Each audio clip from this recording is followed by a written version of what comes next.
Hello everyone, it's Open House Thursday. Welcome to the show. I am Mariah Afolabi Brown as always. I have my lovely co-host. Hi ladies. Hi. How you guys doing today? Good, great. Cool. Anything happening? So the hair is yesterday I had no idea. I didn't know what the date was. I'm still feeling sort of like jet lagged, and it was actually my dad's birthday. Oh, I'm last year we had to kneel down because Tokwe forgot. Don't tell me you forgot. I actually sent. I spoke with him yesterday, but like I was on the show. I'm supposed to like celebrate my dad. Like, oh, happy birthday, daddy, on the show yesterday, but it didn't occur until I saw the date, and my children were like, today is grandpa's birthday. Today is grandpa's birthday. And I saw I was like, oh, 28. Right. Wow. Cool. Nice. So, but I called birthday. and happy birthday, grandpa. Happy birthday. Something about grandparents. MIL is home with GMIL. Hey! Yeah. So it's a full house. You'll be cooking. My mom is around as well. Oh! My mom got it yesterday. I haven't seen my mom in a while. Oh, how long? Girl. You don't want to say hello to her. Yes. You'll be doing It was Christmas. breastfeeding. I'm telling you, full. Can you see my face? It's a bit fuller Oh, today. eat correct food. Not this your keto food. She was so happy. She said I put on a little wig. She says, hey, this is better. See, your cheeks are out and it's shining a bit. I like that. So. Hello, mommy Mariam. Nice to have you. And then everybody gets it. You get the scarf. You get the scarf. You get it. Everybody gets the scarf. Nice. Thank you, ma. How about get Nima. shares when Yes. Nima is not. Good. We're in a good place. Today is the Alakeson's 7-day feed-out prayer. That's the father of the VC of LASU. And you know my ties to LASU are very deep. And I was going to attend, but unforeseen circumstances have happened this morning. I might not be able to attend, but my condolence to the VC, Professor Fagbon, Larry Fagbon. Wow. Our hearts go out to them. Yeah, sorry about that. Mariah. Yeah.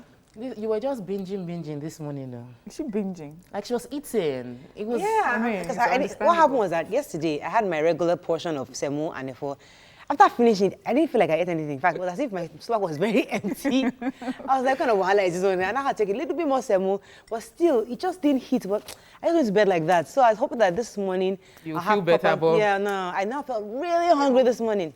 But you know that you should eat, Sha. I should eat, Just but I didn't ensure have that time it's to healthy eat. food. You know, people. No, you I don't ate diet when you're 3 pieces of Snicker, thanks to you, 3 pieces of Snicker bars for breakfast and a Not the pack most of healthy. potato chips.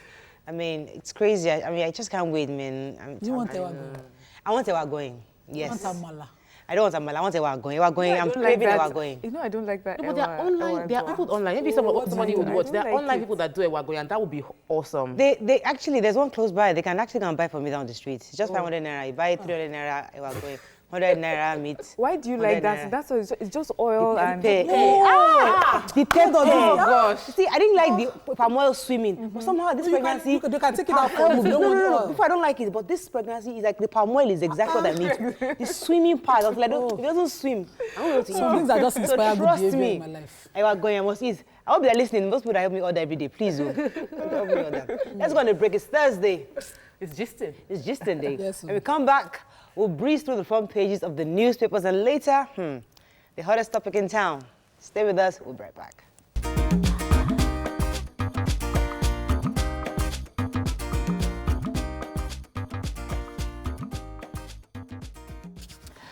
Thanks for staying with us. We're going to start with the punch. ACF asked Buhari to probe killings of nearly 100 soldiers by Boko Haram.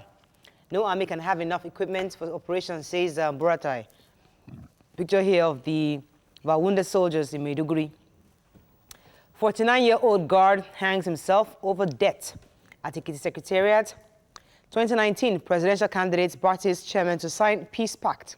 Not today. Anambra Assembly leadership crisis deepens. Coalition of opposition parties begin assessment of presidential candidates. Ex-Super Eagles player Etuhu stands trial today for match fixing.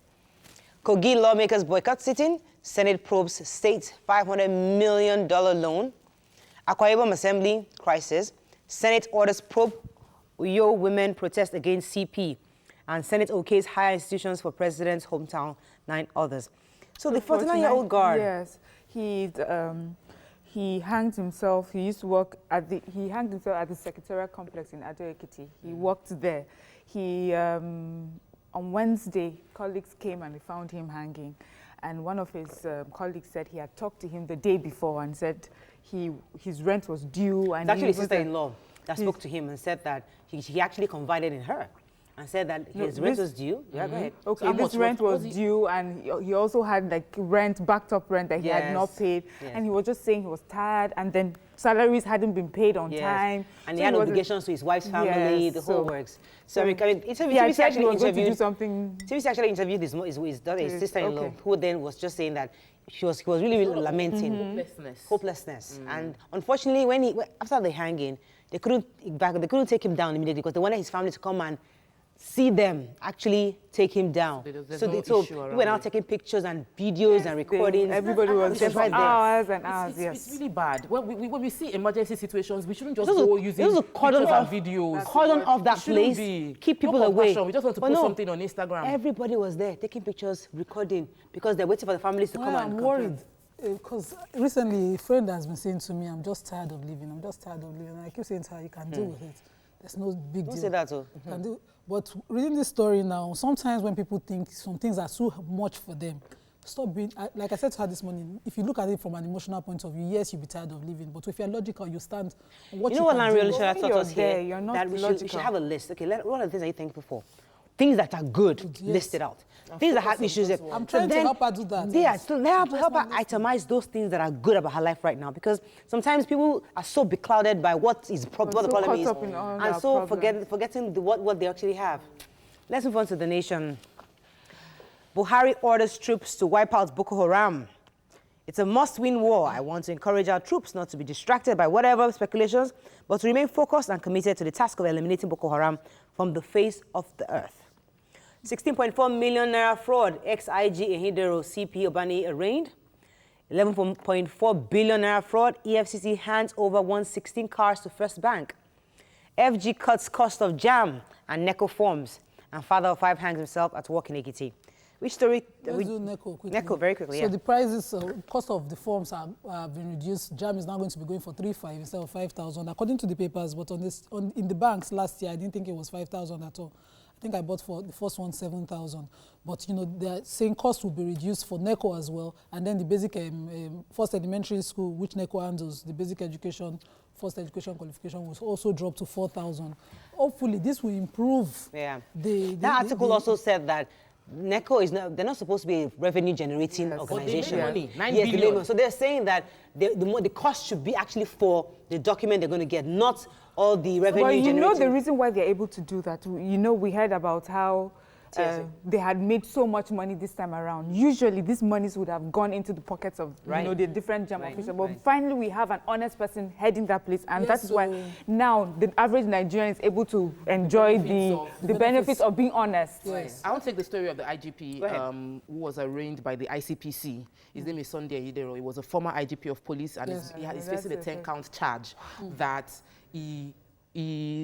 there was fund from Bayelsa state government to purchase ammunition for the police, and that the funds were diverted into a private account that was belonging to them, and that the money accrued interest of over 16 million naira, and it was shared amongst them. So now they're going to be giving account on what went down. Okay, let's move on now to Vanguard. Boko Haram madness must stop, says Buhari. Picture here of our fellow women. Why are we always in the protest? Called to protest. Akwa Ibom women protest, demand and removal of CP. It's always us they're calling. I don't understand. They won't come themselves. They call their wives to come and protest. Reps declare state of emergency on education. FG slashes jam NECO exam fees. Atiku Buhari orders to sign MOU on violence-free campaigns and hate speech. Fitch worries over FG's ability to support banks. Luth resident doctors commence indefinite strike today. And Atiku firms support deal with Southeast leaders. So as I said, Akwa Ibom, obviously, the women are protesting the removal of the Commissioner CP. for Women Affairs, Dr. Glory Idet, led the state women leader of Akwa Ibom to protest against they are demanding, actually, yes. Commissioner of Police in Akwa Ibom State, demanding that he be removed. And he was just redeployed to Akwa Ibom State. I wonder why, according to them, women they are the custodian of peace, they ensure peace, they live in peace, and Akwa Ibom was peaceful before the Commissioner of Police was brought in. Like Mariah said, we should get more jobs, better jobs for our women. For our women, Commissioner for Women Affairs. So that they will have time. They won't have time. Remember yesterday, was it yesterday or 2 days ago that we said that the women, these are the women that we need explain to help us to close the gaps in this issues of rape, where you go to schools, sensitize them on issues on how they can protect, how the kids can protect themselves. Use them to they won't do that. protest They're going to protest CP. on things that doesn't... So, yeah, Luth, the doctors in Luth are threatening to go on an indefinite strike. Right. I mean, they're quickly becoming ASU. Their problems, as usual, it's unpaid salaries. Right. To be fair to them, they have been in talks, but with the management, but nothing has been done. They gave a 14-day ultimatum. There was no response, so they're threatening today to go on indefinite So averagely, strike. the general population still use public hospitals more than private hospitals. Definitely. And this would cause major crisis in the health sector. I wonder why we must always go, every management wait until people go on strike before they resolve issues. Thank God, Sha, I'm not The using rot in Luth is something worse that the government would declare a state of emergency on in Luth. They should look into entire health welfare, sector. motivation, everything, and the equipment in that place. Let's move This on to protest should be Daily taken Sun. seriously. Buhari will end the Boko Haram madness, promises modern weapons as ACF calls for inquiries. Peace panel raises fears over 2019 polls. Government to recover $7 billion CBN bailout to banks. 2019, INEC earmarks $85 billion for logistics. 2023, forces against Igbo presidency at work, says Okorocha. 2023.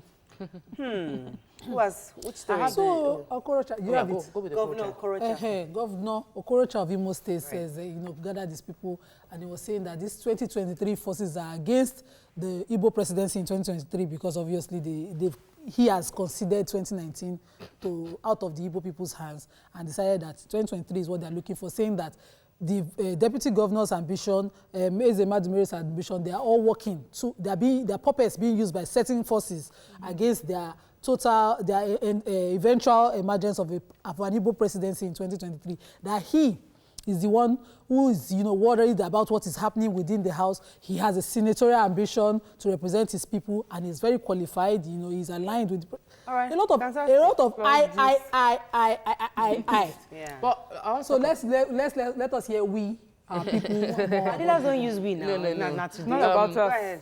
The chairman, I want to talk about the story of $7 billion. So there was $7 billion that was used to bail out commercial banks in 2006. Right. And these commercial banks, there's a committee set up now. It's a special investigation panel for the recovery of property. And this Chief Okoye is saying that these commercial banks are not belonging to Nigeria. So the government shouldn't be the one funding banks who have loaned out money to rich people and are now being bailed out. That the banks are belonging to individuals. And those individuals should be able to carry the debt. So they're now planning to find a way to recover the $7 billion back into the government. Let's take our last paper this morning. Stay away from politics. Buhari wants military. Army, we lost 39 soldiers, 43 injured in 2 weeks. Akwa Ibom questions youths disrupt mobile operations, New Telegraph. And federal government vows to recover $7 billion bailout funds from banks. So let's talk about our president, talking about the numbers. 1 second is saying 100 people.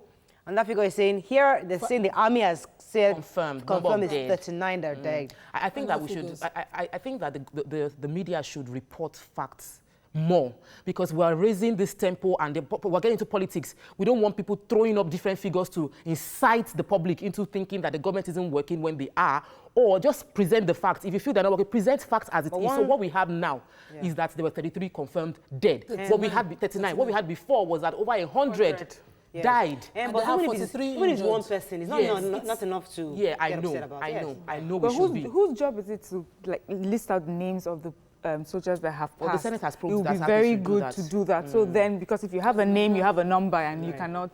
But it's really sad. So our president is asking them again to please wipe out Boko Haram from the face of the earth. I don't know how. Is that He's new? also saying that he'll give them more modern weapons, and I'm wondering, so they do not have these weapons. I mean, did we have to wait for screaming that 39 soldiers to die for modern weapons to be We talked even need about? you know what? Maybe some of us need to talk to help our leaders, train them on how to speak. And during this period, there's a way you convey the message that people have what you hope don't and have. trust. If you have compassion, it will show. Right. People are, you have to elect those who show. People are, you have to elect those who can talk. Because when the leaders just talk and just say we'll give you more weapons, I'm wondering really. I mean, right now. That he actually went there to boost their morale, which is great, them and all that. Yeah. Which is great. But, we are just looking in between the lines and wondering what about the shout that we have been shouting since? And did you have to wait for them? Unfortunately, we can't take any more on the papers. When we come back, we'd like to hear your views on this matter of the world's largest church auditorium dedicated in Abuja.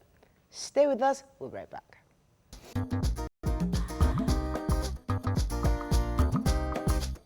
Stay tuned. Your View will be right back.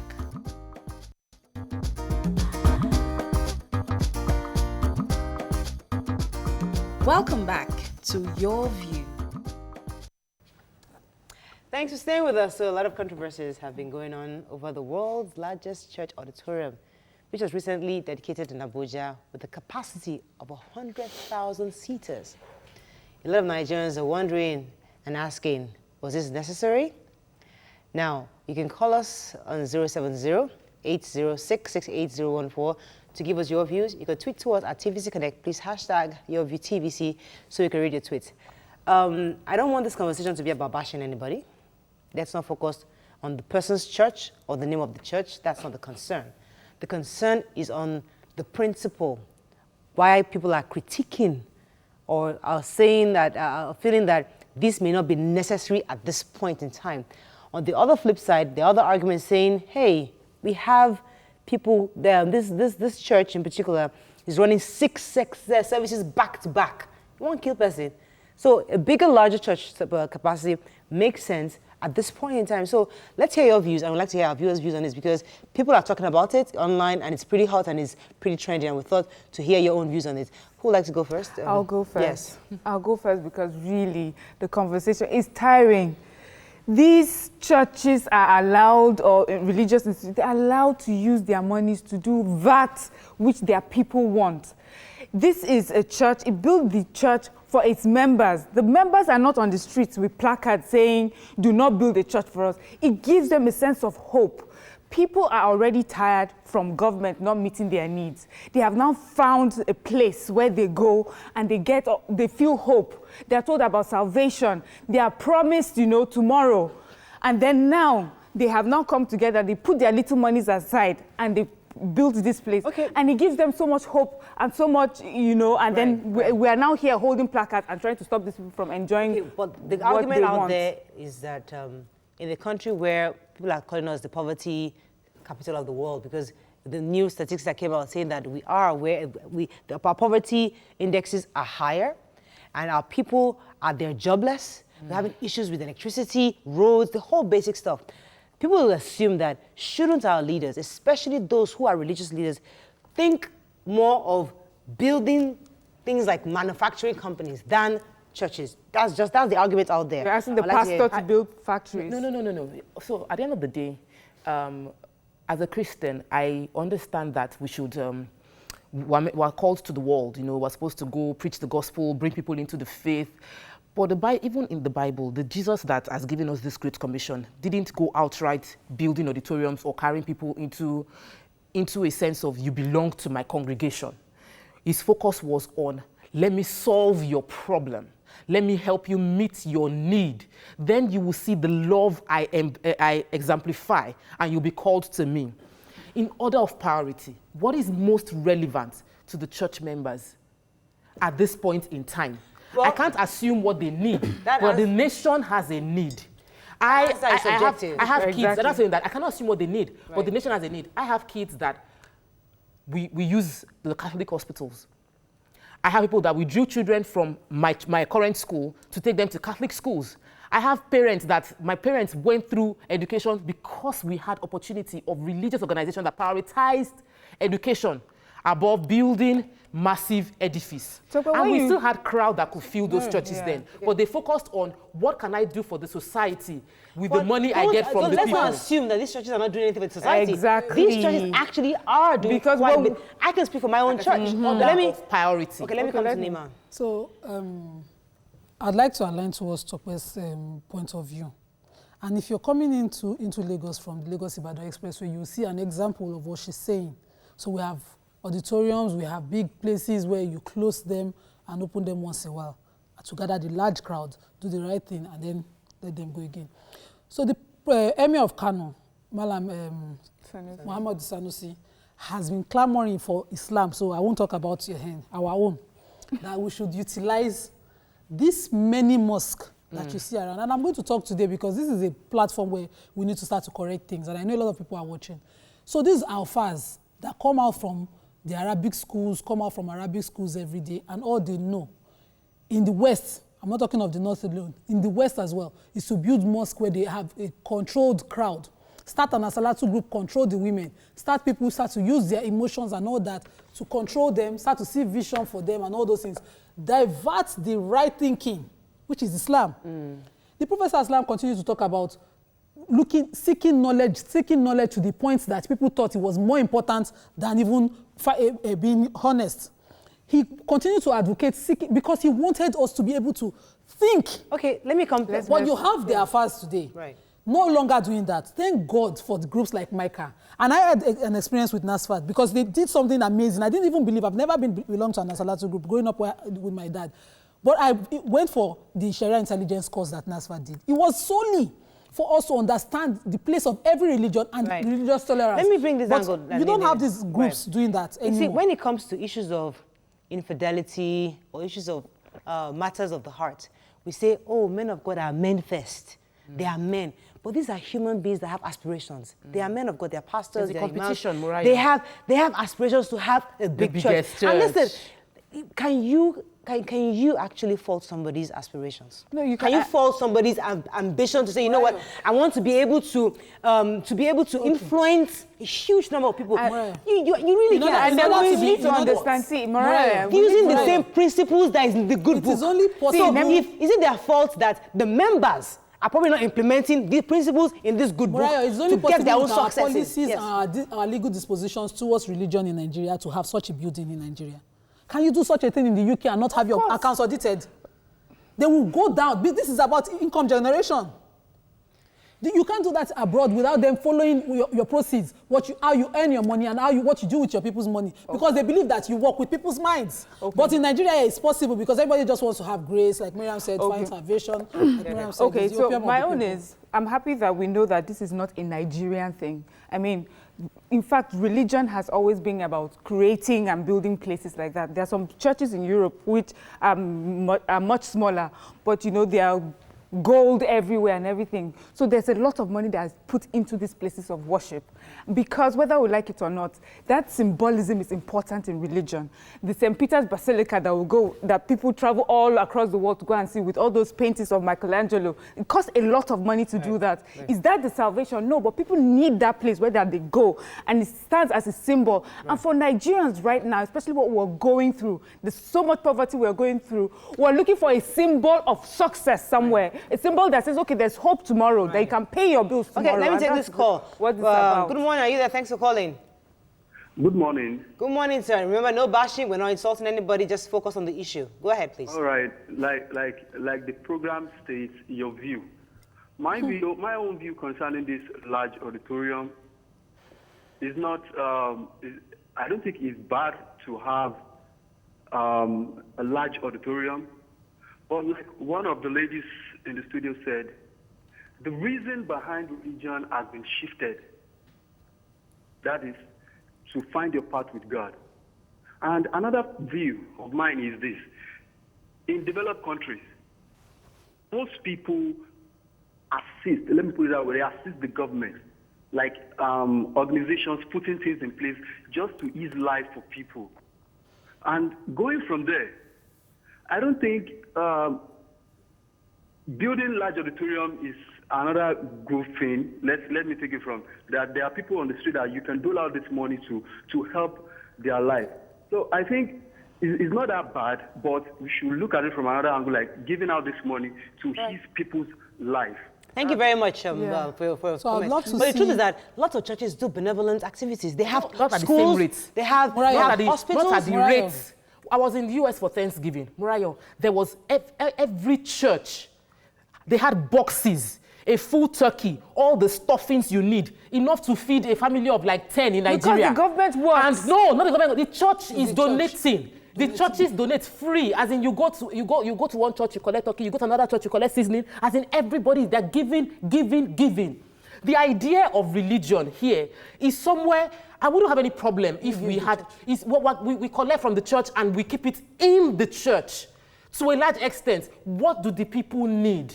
We are complaining because pastors are pastoring poor people. That's the issue. If the pastor is pastoring rich people, there will be no problem. If everybody is comfortable and eating well, there will be no problem. But when your congregation have needs that are not being met, and you're building edifice that is only used once in a week or twice in a week, in order of priority, what should we be spending that money on? When we come back, we'll open our phone lines and take some tweets. Stay with us. We'll be right back.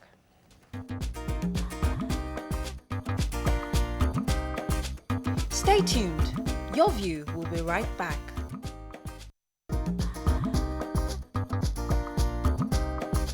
Stay tuned. Your View will be right back. Thanks for staying with us. So we have Kemi Olunloyo on the line. Good morning. Good morning, Mariah. How are you? How are you? How are you, ladies? Let's hear your views. Go ahead. Yeah, basically what my opinion is that a lot of us are religious in Nigeria, whether it's in our homes, whether we go to church or mosques and all that stuff. Personally, me, I have found out that River State has the biggest religious community, and it's no big deal what's happening in Abuja. I mean, there are many big auditoriums and cathedrals on the way right now in River State. Some big churches are coming in River State, and when they launch, what I've noticed about some of these churches that I've discovered in Rivers is that it's the community and the congregation funding them. They want those big churches. They want to worship because of crowd control. Everybody wants to go to church A or church B, and they have to make a bigger space. So just watch out for that state and other states. So this Abuja church, I love it. I'm looking at it now, and I love the fact that there's a space there. Remember, I grew up in the United States where we have Creflo Dollar and Minister Joe Osteen. Osteen's church, Lakewood, I love it.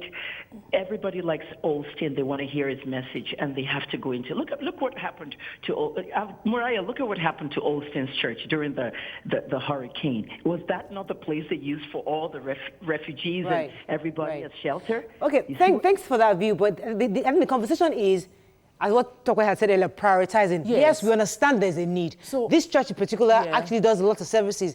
Do we need that? Because I know the time when my own church started, the mission was ensure that there's a church 5 minutes interval between each other. And at the time, people were hopeless. People needed that place of worship. And that was our commission, to go out there to get as many people into churches.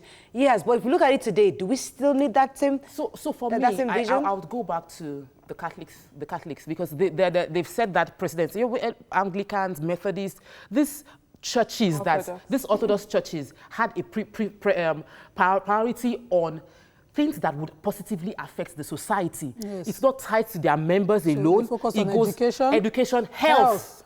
And so when the church decides to say they want to build a massive edifice, and they say they're giving also, you can give, but how many Pentecostal churches have schools that are the same price as the Catholic schools? How many Pentecostal churches have hospitals that are affordable to the regular human, as in that the regular Nigerian that is poor? Because we know that we have the headquarters of poverty in the world. So when you have such, the focus shouldn't be on building. Shouldn't this be an issue of demand and supply? There is a demand. There are people that need to go to church. Mariah, I would say what the emir said again. You know, I've always clamored it on the show, so I'll use it again. When you focus on the minds of the people, you build the minds. These people will eventually come to these places, but they don't want to come. You don't want them coming all the time when they are dejected. Let them already have the mental ability to think and find their food. Someone is hungry, and all you can think of is go and kneel down in front of God and wait for manna. Rather than, equip their minds. Look at what we're dealing with in the north. Churches do that. Look at what we're dealing with. Churches do that, Nima. We do that. We do that. I'll come to you. Let me take this call from Divine. Divine, are you there? Yeah, good morning, Mariah. Thanks for calling. And good morning to the beautiful women in the studio. Good morning. Yes, I think the issue of the church, the big church in Abuja and maybe in other states in Nigeria is a welcome one. It's something we should appreciate. Because, you see, the churches, let us be in a place that we be and we feel comfortable. When you are in a place that you are comfortable, the message is being passed and you receive it. Not in a way that maybe in a place that is horrible. You cannot receive anything. So let us not criticize it. But the truth remains that let us be in terms of caring about the welfare of your followers. But the truth remains that we cannot satisfy everybody. Right. Let us not begin to take a look, for example, some churches that It seems that religion should be regulated. Okay, yeah, Mariah, see, I think the problem is why we always blame the church is that we have now taken the inadequacies of the government and we are looking for a scapegoat, and the church has become the scapegoat. We cannot ask the church. It is not the primary duty of the church to do what your government is supposed to provide for you. A lot of people say people abroad, they don't worship God, they don't go to church. Because really, if you look at it, it's that everything works. They don't have to pray for the lights to come on. They don't have to pray for their roads, you know, for the roads to go without potholes. But we pray for safe journey. We pray for light to come on. We pray for everything. So now, the problems that we have and the corruption that is happening. Going to churches because the government isn't doing their own it. And bit. then you are now blaming the church for not doing what the government is meant to do. And can you now blame the church for having a big edifice because the government has You don't have an election coming up and a large group starts to show or endorse outrightly a candidate because they believe this person will solve the problem for us. Rather than have minds who know how to question whatever ambition the person is bringing. This is a large gathering of people, and it can be abused. It's that abuse that is making us shout. If, for instance, like Sanusi said, the 5 daily prayers will be done 5 times a day, and in between the prayers, you were equipping people with the skill for one business or the other, teaching them of, building minds and all those things that you should focus on. I don't know what they do so much in the church, but I went to Catholic school. And I've seen the Catholic Church over the years do so much. And I expect, these things should be replicated over and over. So I will talk on my side of religion. They should replicate these things. We see a lot of young alphas just come up, start a small RTB mosque somewhere, and you gather people 5 times a day, and all you do every time is wait for what they give, and you start to ask what person has. Every lie in the book to get money out of these people. Let me take this call from Abu. Abu, are you there? Thanks for calling. Those things. Good morning. Morning, go ahead. Sorry, I'm a first-time caller. Welcome to the show. And I just want to make a little contribution. I'm a member of the church, of the same church, and it's as easy as this. Sometimes we worship, sometimes we act of, maybe during the rain, where there's no space for our members, you understand? And this idea coming of having a space, a place that it can contain everybody is a very good one. And for people to come up, sometimes you just have to, maybe if you have a time, you come around to the church, the former place, to see how population are much. Abu, let me ask you a question. Yes, go ahead. Do you have a job? Yeah, I do. All right. Are there people in your church that are jobless? Anyway, a lot of people will say different things. So the argument is people believe that because they are jobless people in the church, that the pastors in these churches should actually divert these funds to empowerment programs to help build people's capacity, not necessarily building the edifice. That's where the conversation is. Do you agree, or do you feel that the pastors are actually doing quite a bit already? The pastor does not divert people's funds. Hello? Yeah, we can hear you. Go ahead. You didn't get the question. You didn't get it? Okay. You didn't get the question. I'd like to take some tweets, please. Yes, please. King Rena says, it is funny because, Prince Michael Obi says, which of the, sorry, I lost that tweet. It just refreshed while I was reading. Let's go on a break. When we come back, we'll get some tweets. Stay with us, we'll be right back.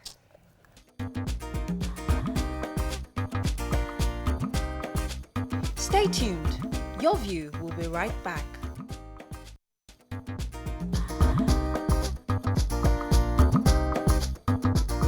Welcome back to Your View. Thanks for staying with us. So we have loads and loads of tweets. Yes, go ahead, Nima. The dreamer is saying, what about largest school, largest company, largest orphanage, largest IDP camp, largest industries, largest stadiums? Let's get our priorities right for God's sake. Sweden, Japan, Norway, these are one of the most developed countries in the world, and they're not religious countries. Alaji Gold Gambora says, ask where the money is coming from the poor to elevate the rich. The biggest church supposed to have come from Israel, who knew Jesus more than we do, but yet they don't have the biggest church, but they build their nation for all benefits. He was talking about Luth. He says the rot in Luth is such that government should declare a state of emergency, yes. But I think quickly, Luth and the UBTH are competing with each other on the first to go down. And Mary says the church in question constructed road in Abuja, bought transformer, gave scholarship to students, but nobody talks about that. Now the building is the talk about. Right. Okay. So, Babatunde Mayowa, I agree, but the church is to be a rescue team scripturally. He says, you're right, but in fairness, in the European cathedrals, they were built in the Middle Ages before the Enlightenment encouraged people to question religion, when Europe was in the grip of religion, the way Nigeria is now. So at the end of the day, I listen to, and we try to find balance, and I listen to those that say that there's need for a bigger auditorium. I was attending my church, we were doing 5 services. It was a stressful overflow, all that. And when we moved to a bigger auditorium, we could do 1 service and it was easier. So I understand that. However, my question, and the question most people have against churches building this, is because we feel that there are no checks. So we don't know where there is abuse. So we know that this money comes in, donated by the people. The church, the pastor's work is to manage the church, and a lot of funds come in. But we don't have any external factor like the government overseeing what is this money used for, which developed countries do. So ensure that the monies that it gets, priority is placed on putting social, as in helping the society that is giving you this money. Because you are not generating the money by business. You're not trading. You are making money from offering and donations. So the auditing part, people are actually questioning this, just because you don't have it's not transparent enough. Let's take this call from Jude. Jude, are you there? Hello, Jude? Okay, I think we lost that call. So we have a Gucci-wearing pastor that wears Gucci, head to toe branded. And we're wondering, okay, yes, what exactly is... He could have his own personal business. No, because I will speak here of Pastor Ito Igodalo. We know that he works. Right. Do you understand? He has a law firm. An accounting firm. Yes. So we know he works, he has a job. We know other pastors that now do coaching and all of that, because they don't want to put their hand into church fund. When the pastor is poor, the church money becomes accessible. Right. And we can't really expect them to become very holy. Okay. They're human beings. My own take is, when we criticize, when we're asking for something, a lot of us, when we just criticize, oh, a big edifice. When we're asked, what are we asking for? Are we asking that these churches be tasked? Then maybe we can have a conversation around that. Or are we asking that the churches, okay, if you're to build such a huge edifice, make sure that in that community, there's a school and there's a health center that is open to the communities, people in that community for free. That's a conversation to have. Then instead of pulling people down for building edifices, because if they do have the resources and if that's what their people want, then they have the right to do it. Right. Okay. You have any tweets? Any more tweets? Yeah, so Andrew says, this is American kind of worship. The Europeans love it a little small, but have schools, hospitals to help the needy and social welfare system. Okay. Let me take our last call this morning. Alex, thanks for calling. Go ahead, please. Wonderful ladies. Thank you for what you are doing. Thank you. You are all awesome and contributing to nation building. Thank you. To contribute to this program, yes. I went to Catholic school. At my age now, 52 years. I don't see nothing the government and the churches are doing. For we that are the masses of this country. To say it more, I grew up from a poor background. I went to a Catholic school because I couldn't get admission in other schools. I went to a Catholic school. I passed through a Catholic school. I was supposed to be a reverend father. All the money I was paying was minimized that my father can pay a terminal rate. But you know that these churches will go there day in and day out. They'll bring you out from altar on an altar call for you to pay money, to contribute money to them. And the schools are not affordable. A jeep, riding every kind of jeep with white bush and a bush. You see them driving big cars with siren and escorts. Does pastor need an escort? Does imam need an escort? We need to tell ourselves the truth. Right. Thank you very much, Alex, because there's actually a person that drives a Rolls Royce. Yeah, no, they have escorts, they have security details. Security details. So those are the kind of things that makes people question. The abuse. That's the abuse part of it. So as long as the people are not getting better for these big edifices, then there's a question. Okay. For the new mosques and churches you're building around, as long as the people, the society, the lives of the people is not improving, then there's a question. There's going to continue to ask the questions. Are you impoverishing people to enrich a particular building or something, to build or start a school where the people can't even afford to go to? Exactly. Those are the questions. Right. As long as they want to have these things, let other amenities, let them use this institution. I want to see when a religious body will put together a factory and say, this factory is to employ this number of people to earn this amount of money. So whenever they give you whether their entire 100% is not an issue, as long as, you know, they're empowered. Unfortunately, we have to wrap up, but I think it was important for us not to bash anybody. It was important for us to just focus on the issues, because people are talking about this, is that we cannot keep hiding under the carpet. We must say it as we feel it, and I'm glad our viewers and our callers complied with that. Have a fabulous day. We'll see you tomorrow. Bye-bye.